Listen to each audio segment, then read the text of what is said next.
I, I would like to call the audit committee of the Board of Investments to order. We have myself as chair, Mark Berry. We have Cindy Yonkin as a member of the committee. And is Dwayne on yet or not yet? No, Dwayne will not be joining us. Okay, so 2 out of 3 of us are here, so we have a quorum. So we'll continue on with the committee meeting. First of all, is there any public comment from anyone in the public on issues related to this committee? Seeing none, then we're going to ask for approval of the June 4th audit committee meetings way back in June. We all remember that, don't you, Cindy? I think so. I would move to approve the minutes from June 4th meeting. Okay. I didn't find Can it. I second that motion? Yeah. I'll second it. All those in favor say aye. Aye. Okay, the minutes have been approved. Do we have any comments from the executive director? You do not, Mr. Chairman. Okay. Okay, then the next item on the agenda is to review the audit checklist. And Elton will give us an overview. Thank you, Julie. Okay, I'll start with just a few things off the checklist. As a reminder, the SOC report that is going to be presented during this audit committee is considered confidential and should not be copied or distributed without the express approval of BOI and WIPLE. As far as our unified investment program and our enterprise for the municipal loan financial statement audits, LAD has began their work for the fiscal year 25. And those draft statements were provided to the auditors, the Department of Administration, and several agencies prior to the Montana Operational Manual due date of October the 1st. Also, in regards to our SOC reviews, staff has completed the SOC reports and reviews for the third-party service providers that are providing service to BOI. No deficiencies were found that impacted BOI within those reports. And that'll include our custodial bank, the state's depository bank, and several other third parties that are providing services to BOI. Okay, now you've reviewed all of those. Yeah. Are any missing or you're No, none are missing and all have been reviewed and no deficiencies impacted BOI that we needed to do follow-up on. Okay, thank you.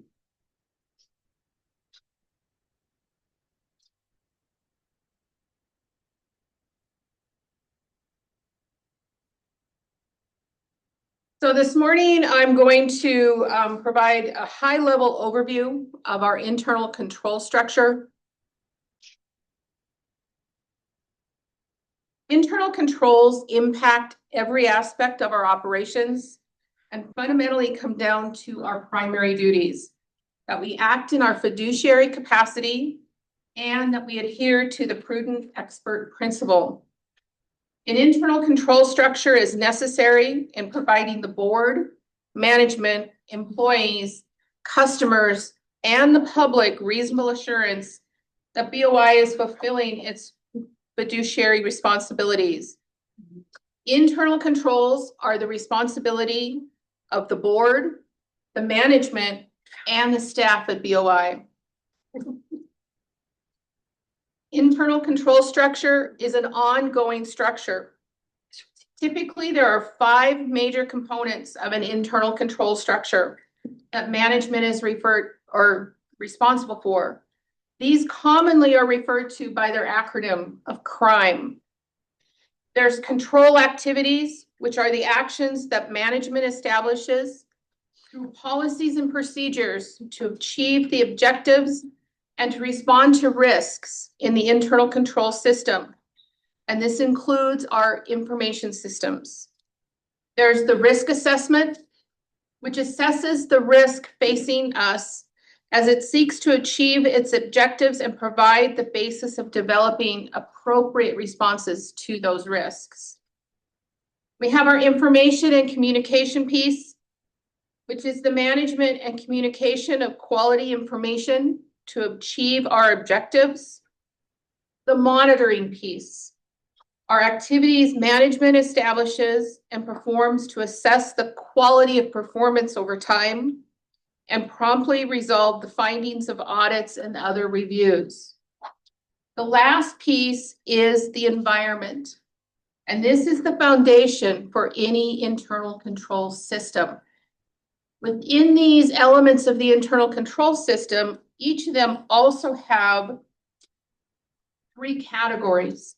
Those categories are operations, which is dealing with the effectiveness and efficiency of our operations, the reporting of information and financial data, as well as the compliance, which is dealing with laws, regulations, policies, and procedures. Internal controls are not just related to financial statements or accounting transactions, but should be considered in every aspect of our governance and operational structures.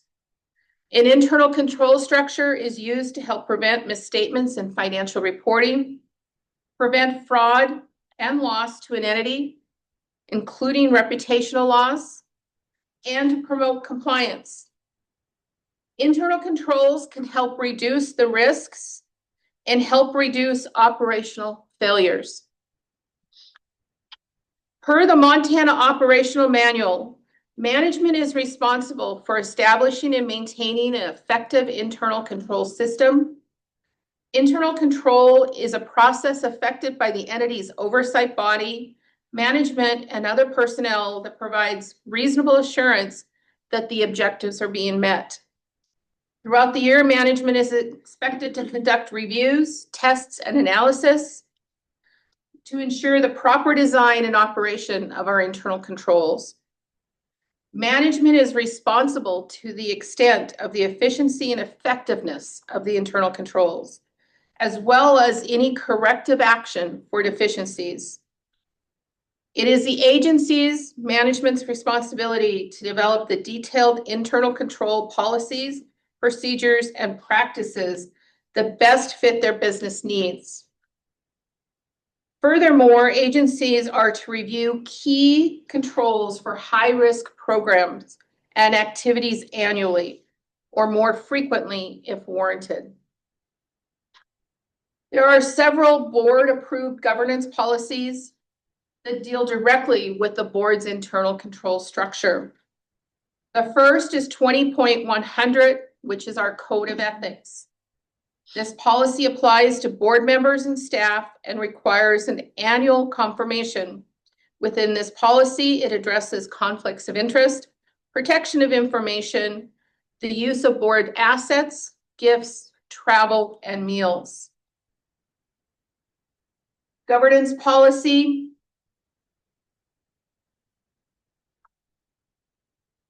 20.300 is the confidentiality and use of position. And among the things that this policy addresses is the use or disclosure of non-public information and the purchase of personal securities when the board has a pending security transaction within that same company.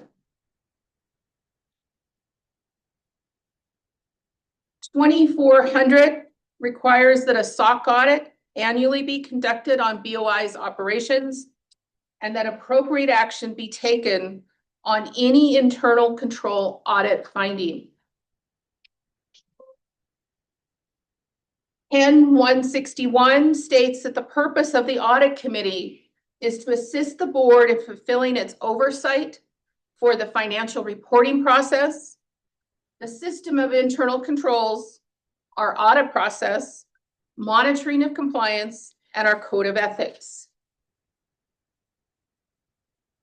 Internal control principles should be considered in everything that we do, and it provides reasonable assurance that BOI is fulfilling its fiduciary duty by identifying and effectively managing our risks, safeguarding assets, providing reliability and integrity for data and financial information, as well as helping to ensure compliance with statutory and other requirements.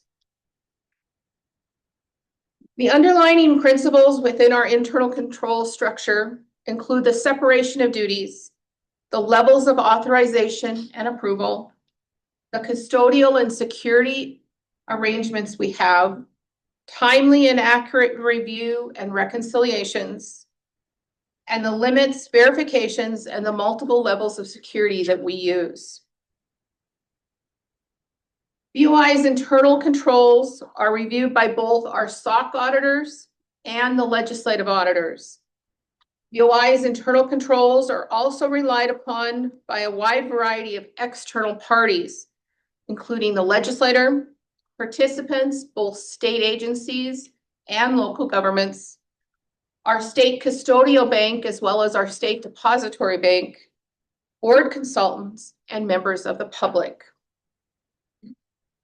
BOI has developed a wide variety of tools and monitoring procedures as part of our internal control structure that help us determine if the internal controls are adequate and working as planned. And that starts at our board governance policies that we addressed. We also use a combination of specific controls, authorizations, limitations, and where necessary, explicit written protocols. We have a detailed internal control procedure, which is approved by the executive director. The internal control procedure includes 14 sections that cover all aspects of our operations on a high level, including accounting, backup operations, cash movement, employees, information technology, investments, loan programs, and the procurement cards. As part of our ongoing monitoring, testing, and review, we complete compliance testing each month. All findings are reviewed with the executive director, with deficiencies being monitored and retested. We have a detailed desk manual, procedures that are reviewed annually and updated by staff as needed. Some of our other tools include detailed checklists, numerous reconciliations, cross-training, continual education for both the board and our staff, and our risk assessments. Several things are required to be reviewed and documented annually by our internal control procedure. That includes the internal control procedure itself, the risk assessment process, our compliance checklist and reviews, as well as the review of third-party SOC reports for third parties providing services to the BOI. There are several external parties that are providing insight into BOI's internal control governance and operational efficiencies and effectiveness, including the SOC and legislative auditors, board consultants, CEM benchmarking. That's where BOI costs and structure is compared to other similar entities and has consistently found BOI to have lower costs and higher returns than many of our peers, as well as our GASB consultant that reviews our financial statements prior to final submission. In addition to our regular reviews that we've undertaken, the following additional reviews have been completed in the past year. DLA Piper has completed a fiduciary and compliance operational review and provided several recommendations on improving our operations. There was a limited engagement review, which was completed on the housing lottery process for the workforce housing in Deer Lodge with no recommendations. We had a forensic consulting review of all BOI travel reimbursement claims and purchasing card transactions with no recommendations. A few things to remember about any internal control structure is someone is watching you. Auditors can review and test against any of our controls. As part of our fiscal year 25 SOC audit, I provided Whipley 2,700 documents compared to 2,500, which was provided for fiscal year 24. It's not enough to say we do it. Remember, we must be able to prove it to the auditors. Timing matters. Part of our support and evidence we can provide to the auditors must include the timely follow-up, processing, review, and reconciliations. We have to say what we do or do what we say. And if we have any exceptions, they must be spelled out and documented. And changes are going to occur, and we need to document those changes. So just to wrap up, internal controls is everyone's responsibility. It is part of our fiduciary responsibility and needs to be part of everything that we do.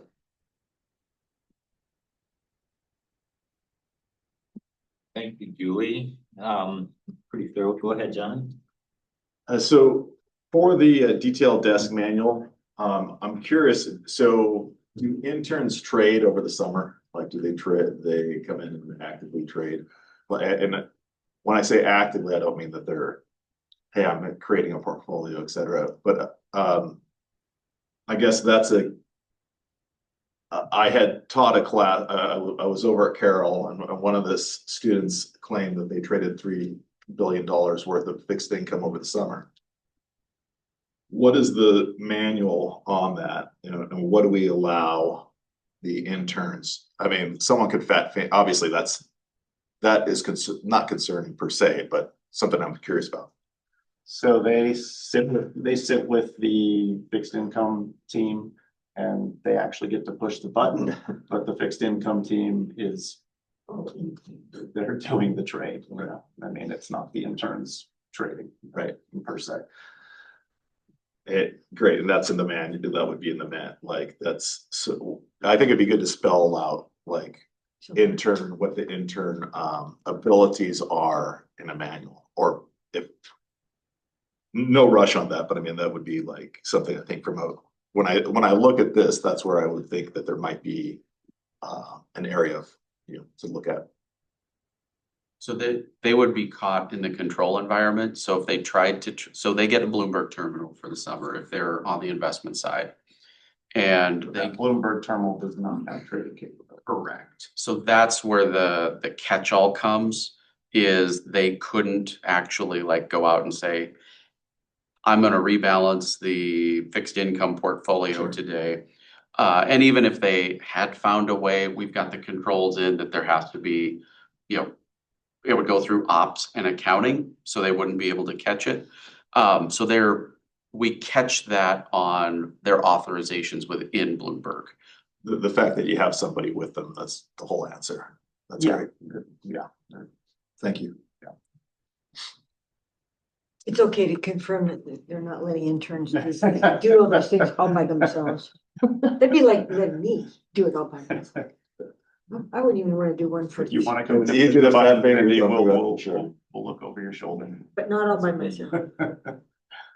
And any other questions? Because I do have one question here. Julie, in relation to the mom policy Yes, on page 5 here, all of your bullet points here start with management is responsible, management correct. must do. In the structure of management, is that including this board? I mean, where does a board fit in the responsibility of this organization? I personally, and this is my thought, is the board is providing governance and oversight, but the management is at Dan's level, John's level. They are the ones that are making the day-to-day decisions in the operations. And within the governance policy that the board has approved, you have spelled out that you have allowed Dan to have that authority to do the day-to-day operations and the decisions within the day-to-day. Okay, but as board, though, if there's issues with the internal control structure findings and that sort of thing, we are kind of responsible for that whole affair, right? So the structure that we have now is you require that we have an internal control structure. You then audit staff's performance of that. So you require the SOC audit. They come in and they work for you as the board to make sure that we're implementing your policy. So let's go down the rabbit hole of your SOC auditors come in and find there's a lack of internal controls in a certain area. Mhm. That would be reported to you. And then you would have the ability or requirement on me and the rest of the staff to remedy the situation. So the structure is you require things, we then implement them, and then you audit the performance of that. Okay, but, but legislative audit is auditing the organization. Legislative audit reports to a legislative audit committee, not to this committee. So if there's findings at the legislative audit level, do we have a chance to remedy that? You Prior to- you have the right to talk with the legislative auditors. There have been times in the past that the members of the audit committee has spoken with the legislative auditors on the BOI reports. For the past numerous years, though, we have had no findings, and so that conversation has not occurred. Right. And So the way it here, we better not. when I got, the first year I was here, there were some findings, and the way we treated that was Julie and I got the findings from the LAD. We looped up with the audit committee, developed our response of do we concur, do we not concur? If we concurred, then we formulate okay, what is the remedy we're going to put in place? Because when you concur with the legislative audit finding, you would then also have to show, and here's how we're going to remedy and rectify the situation. We haven't had to do that in 5 years. Yep. But that's the process it typically takes, is through the audit committee. Because ultimately, it's the board that has to concur or not concur with the findings, not staff. Okay, well, just from my point of view as a board member here, and as we've all been informed, we have a strict fiduciary responsibility to this organization. So just the internal control structure and the reports that we get are very vital to the role that we play here. Is that fair to say? Okay. Okay. Any other questions for Julie on this? I just want to make a point, Mark, that we worked out all the bugs before we made you chair of the audit committee, so that. Yeah, I appreciate that. Thank them, Maggie, those Yeah. things have been. Yeah, there you go. And we do have members of Wickley on the line, and they will present the SOC audit to you that's in your binder. And that's next on our agenda. So should we move to having the SOC report presented to us? One more question, if you don't mind, Mr. Chairman. Do we have anybody, I don't think there's anybody on this board, but any staff people that don't like audits? They shouldn't work here. That's exactly my point, but I just was wondering, I mean, do you have any issues with staff? I mean, it's a job, it's part of their job to cooperate and provide everything, but you know, anybody that doesn't like audits is like, I don't have a red flag right here, but We'll get you one. Cindy, I've always personally felt that the audits are an opportunity for us to improve. fix the problem. And I know from my personal opinion, I don't have a problem with it. They keep me employed. Well, and I think there's two ways to look at audits, and neither are wrong, and both can occur. One is it's an opportunity for self-improvement. Two is it's a gotcha moment. I mean, let's not kid ourselves that some audit findings can be political. And it's the nuanced difference between the two of, I remember back in the day, there would be audit findings, and the article about the audit findings were written before the audit was ever even released. So our view, at least culturally, the board's view now is bring it on. Like, it's not our money. We have to be transparent.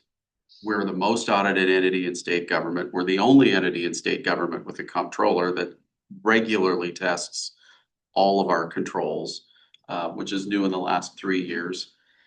It's the price of doing business for us.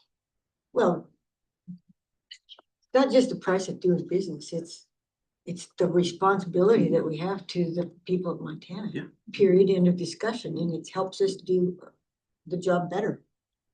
To make sure that we're doing as best as we possibly can. I think our structure that we have here, where I'm a dedicated person for the audit coordination, from my standpoint, is a benefit. I don't know if Ripley could address that further, but from mine, it's a benefit. John? Thank you, number one. And number two, I was gonna ask you, with the chair, give me some, like, the audit section, I never really know how to like go through. And so, when I guess I was gonna ask you and the board, like, when I look at like, how would you, as a board member, view like, what should I be looking at through I always see the kind of Excel charts, or not Excel charts, but the first section that says, here's what we need, here's what we're working on, this is where things stand. And then the section here, I think is super interesting, the report from, I guess, the section for Board of Investments. I mean, how would you recommend a board member read the reports? And I hope it's a general question. It's expressing my ignorance of this topic, and how should I be looking at it, I guess, is the question. John, I don't know how to really answer your question. The first section is where you guys are saying, this is what needs to occur, this is where things stand. The red sections are what you're working on now. So that's the statutory checklist. That's one of the requirements the board has on staff, that we maintain the statutory compliance checklist. And then we update that with the red line every meeting. So at the end of the year, or at the end of the calendar year, once we get the audit, it resets. So you'll see for next calendar year. That's really helpful. How that proceeds. That's great. And then Otherwise, you can read the whole thing every. Huh? I tried to last night, but I just saw everything was no exceptions noted, and so that was kind of, Oh, that gave me in the stock solution report, to that. Yeah. Well, there's the short answer to the question, because that's exactly what I looked at. Yeah. I mean, we're not auditors here. Right. And luckily they put it in a format that we can understand. Yes, yeah, Absolutely. so we have the audit checklist that the management prepares for us, Julie prepares for us. It identifies all of the internal controls that she's talking about, and regularly updates that to ensure us that they're doing their work. And this checklist is developed based on the board approved audit charters. So all the items within the checklist are items that are found in the board approved audit charters. And then the SOC audit, we can have the SOC auditors, Ripley, kind of explain their process for us and tell us how they go about. Well, it's a great example of good management. I think that you guys, I mean, seeing no exceptions noted, good example of good management. Thank you. So should we turn it over to Ripley? Yep, they're online. They are online. Hello, how are you? Can you hear me? We can hear you, Jackie. Absolutely. Well, hello, everybody. My name's Jackie Cooper. I'm a senior manager at Whitley, and I've spent the last 7 years working with the Board of Investments on their SOC audit. I have with me today Torpy White, who is the signing partner, and Ashley Hong, who is the senior on the engagement. There were a few questions that kind of came up in the course of the discussion with Julie that I thought I would just touch on first. And so Julie mentioned that her role as a auditor, or as the kind of the coordination of the audits, and she perceives it as a benefit. I will say, from an auditor's perspective, having a single point of contact in order to perform our work really helps expedite the collection of evidence. And as you can tell from her description, it's quite a bit of evidence that we review. It also helps make sure that we can get in front of the right members at the Board of Investments. to perform our control understanding walkthroughs, to request information, and make sure that the audit can kind of go as smooth as possible and we can address any questions that come up. For this year's audit, we did come on site this summer to perform a portion of the audit. Most of our sample-based testing, Ashley, myself, and Torpy were on site for several days with Julie, Dan, and the team in order to make sure that, we kind of get back in person and make sure that we can talk with all those subject matter experts in real time with any questions that came up. From the way that we conduct our audit, we ourselves we look at the control objectives every year. We have an initial kickoff call with the board and with Dan and Julie and others at the Board of Investments.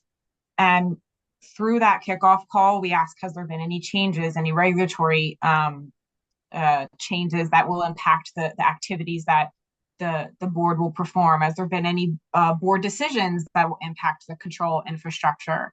So we have an initial kickoff call with the team. Internally, Whitfleet performs our own risk assessment over the audit and the controls in place. That risk assessment can be dynamic in that if something comes up through the audit, we deem something more risky, we can change that through the course of our procedures if we deem it appropriate. Thankfully, over the last several years, we have not had to change our risk assessment evaluation. While the industry that you work, that you guys are in, we consider a higher risk industry because of the level of transactions and regulatory audits and requirements that you have. There's also a very good internal control structure at the board. So that helps us rate most of our audit at a moderate risk level. So with that risk rating, we kind of go into what we call walkthroughs, which is where we have a controlled discussion about the processes that are performed. We ask to see observations of everything, at least one example observation. And then once the audit period ends is when our testing begins. And that testing involves us pulling a sample of reconciliations, a sample of transactions, of wires, of trades, of loans, in order to make sure that what we observed in those walkthroughs with the control state, we're able to opine on whether or not it appears to be operating effectively. And that's when you had referenced the no exceptions noted. A lot of that testing drives those, or all of that testing drives those results in the section 4 of that SOC report. Once we complete our testing, we then obviously compile the report. The first two sections, the assertion is essentially the board stating that, what's in this report is accurate to the best of their knowledge. They didn't mislead us, those sorts of things. Our opinion is our ultimate results and our audit opinion. We are governed by the American Institute of Certified Public Accountants for our audit opinion. And so that is what kind of ultimately is our result of the audit. The board had a clean opinion, as they have for the last several years. And then section 3 of that report is really the description of what we call the system, but really the system of internal controls, the system of the Board of Investment. So it goes over through obviously the nature of business to kind of level set for any reader what the report subject is, and then goes through the different components that make up the internal control structure and the work that is performed. And then it would go into section 4 of the report, which is the key controls that we pull out of those processes that the Dan and Julie and the team have agreed that are the key controls. And then from there, we would document our testing. So from a complete process perspective, that is that's kind of how we would operate the audit. We then issue the draft report after several reviews internally, and then we would issue the final upon approval of the board, as long as there's no other questions related to that report. In the course of that audit, If there's any exceptions, obviously we're talking about them as soon as we potentially identify them. And then for there is a chance that there could be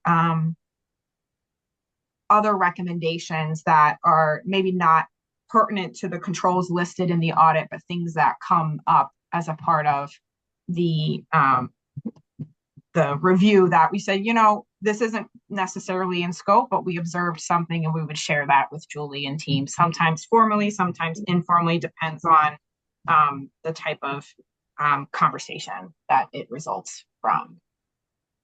So I can pause there and see if there's any questions so far. Anybody have any questions? I have a couple of questions, and it has to do with outside service providers. In the description in section 3 of the report on page 13, at the bottom of the page, you talk about the Sabres environment and the requirement on state systems for that. Now, you're not testing those, is that correct? No, we're not testing the Sabre system or anything related to the subservice organizations, other than that the board performs their due diligence, and we do extract transactions out of the system and some other information, but not explicitly the software itself. And relative to that, you don't see any concerns that should be expressed to the board for that for the state system? No, not for the state system for Sabres. Okay, then on page 16, you listed a number of service organizations, and Julie just reported that they're reviewing their SOC audits. Mm-hmm. Any concern with the processes there at all, or you know, based on your testing, your reviews of our controls, there you don't have any concerns with the outside service organizations that you identified here? No, for the service organizations that we list in the subservice organization area, those all are ones that are subject to SOC report review. We review the SOC report in that review on a sample basis, and it's a very well documented review that MBOI does, but there's been no concerns from what we've observed in those reports or in the documentation that the board has provided to us. Okay. Any other questions relative to that? So, but you're going to go over I believe in the course of your review, you came up with this finding or this disclosure, this conflict disclosure document here.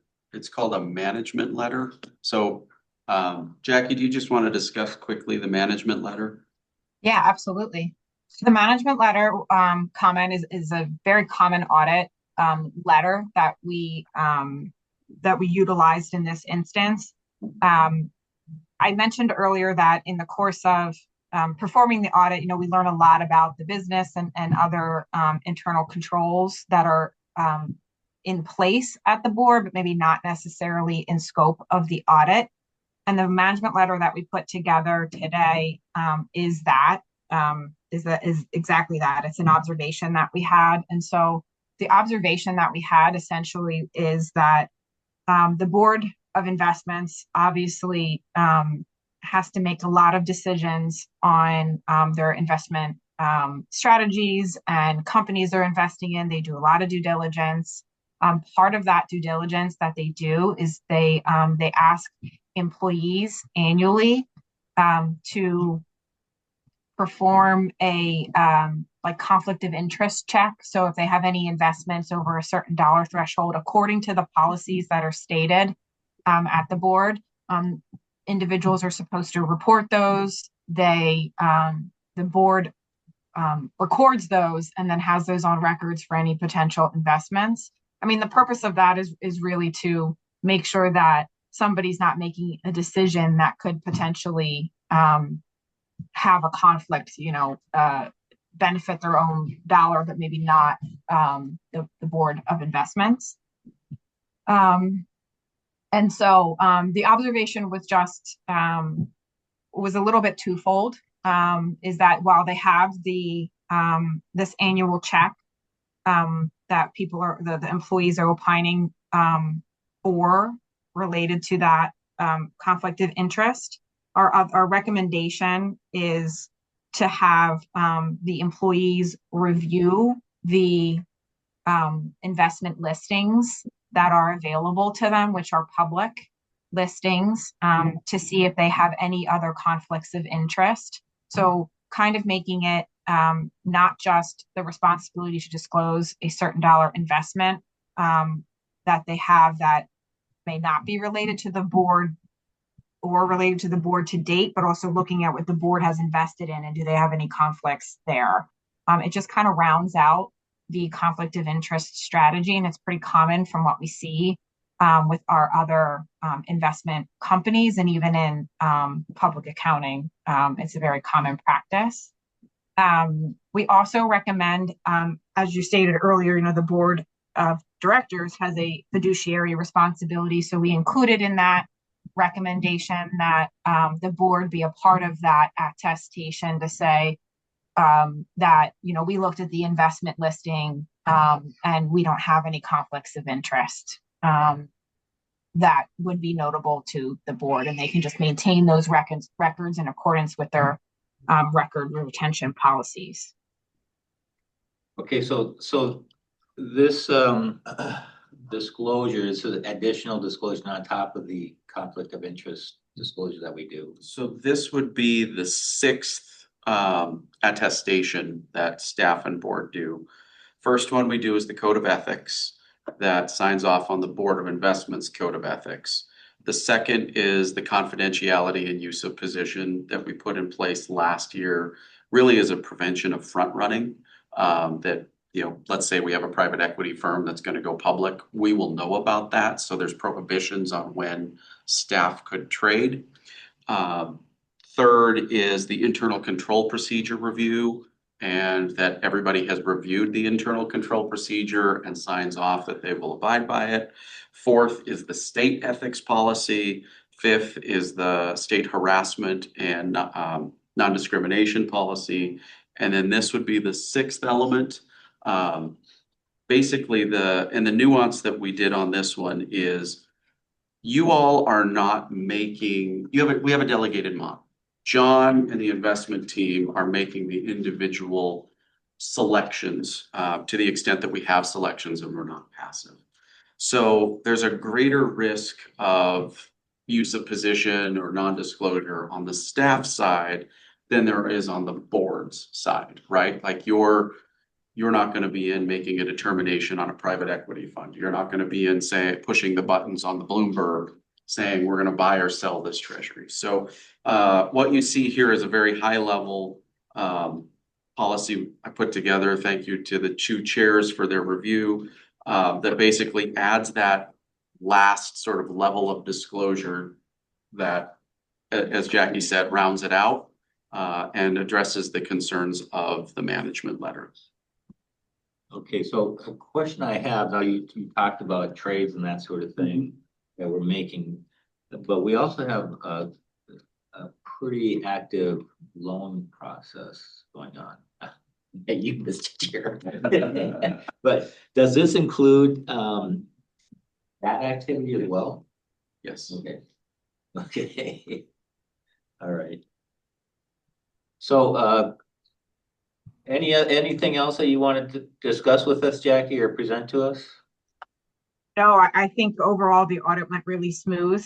This year we issued the draft report at one of its earliest points in several years, and I think that's a testament to how well oiled the machine is, if you will, of the way we conduct this audit with the Board of Investments. But overall, it was a pretty smooth audit year. Okay. And this is Torpy, everybody. Good morning. I would just chime in that the team at MBY really works so well with us that it makes the audit really probably one of the smoothest ones we have. Nobody seems to hate auditors, which was a question earlier. They're not slamming doors in our face when we show up to ask questions. And I would say that if we had anything, to Jackie's point of, in regard to an exception or a deviation that we thought was pretty material, we would raise that up not only to management, but we would come to you as a board and say, this is something we think we need to discuss with you before we go any further. And that has not come up at all for us, because we do work for you.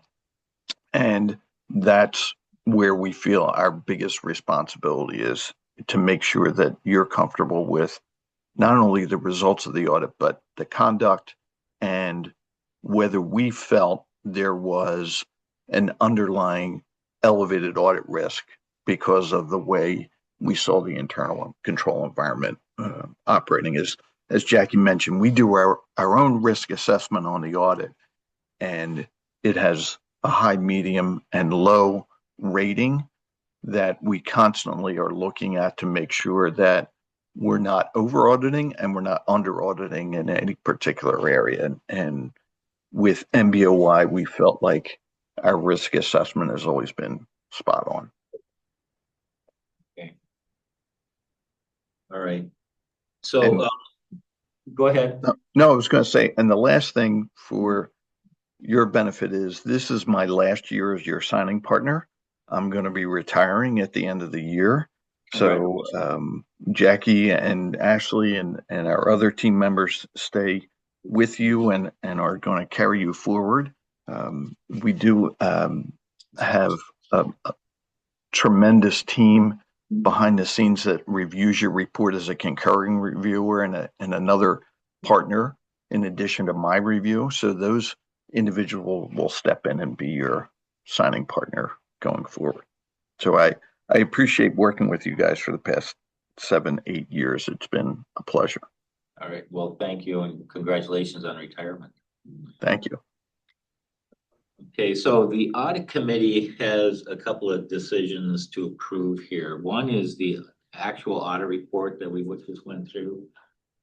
The other is the recommended annual independence and conflict disclosure that we just talked about. Now, can we do this in one motion? Okay. Do you want to make that motion, Sydney, that we're going to approve the audit report from? Yes, I guess I could do that, Mr. Chairman. I'm a perfectly eligible member of this. But I would move to approve the weekly audit report and the Disclosure statement. yes, the disclosure statements, which are at the end of the report. Okay, well, I will second that and then Cindy, so we approve it. Move to approve, aye. Okay, so that being approved, we'll present this to the full board meeting and when we meet for the full board. And I believe that's the conclusion of our business today. Sorry to take up so much time, but it's very important that we understand this. It's the kind of thing that I think allows us to have the confidence that we need as the non-professionals here. I'm not a professional auditor. I don't think anybody else is either, but I mean, this is a huge responsibility that we have. Well, it's a lot of funds. It is a lot of Pass fun. through this And if we didn't have this kind of stuff going on, I'd say, why not? I'd be the first one to go, what's going on here? Mhm. Yeah, and you probably would have heard from me, 3 years ago. Yeah. This is very helpful. Amongst other people you'd have heard from. Okay. Carry on.